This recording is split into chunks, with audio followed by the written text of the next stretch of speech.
Hello, this is Dr. Alan Wegg with OCD Tip number 3, Cognitive Exposure.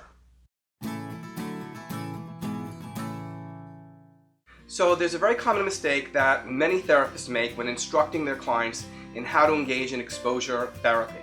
They'll tell them something like, when you leave your home in the morning and you lock the front door and you walk away and you get the obsessional thought that maybe you left the door unlocked and that someone's going to come in and hurt your family, that you should not go back and check to make sure the door is locked. But also they'll tell their clients, think to yourself, it's just my OCD, I'm sure the door is locked, I'm sure that my family is safe, I need to just trust myself. Now, the behavioral intervention there, not going back and checking, is good exposure therapy. And identifying your thoughts as an obsession, this is my OCD thought, is fine, but everything that follows is actually a reassurance. You're trying to convince yourself that the door really is locked and that your family is okay.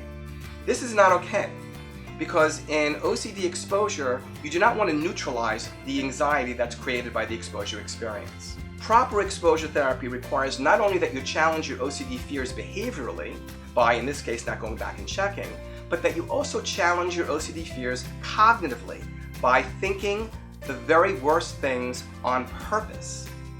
In our illustration, what the person would do is they would walk away, they'd get the obsession that maybe they left the door unlocked, they don't go back and check, but they also tell themselves on purpose, maybe I left the door unlocked, maybe someone will come in and actually hurt my family.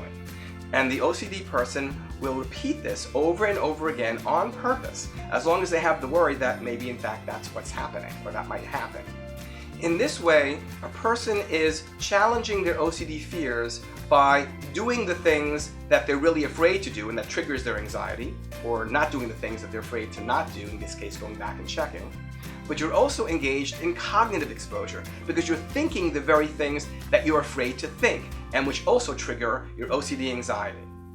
This is Dr. Alan Wegg. See you next time on OCD Tips.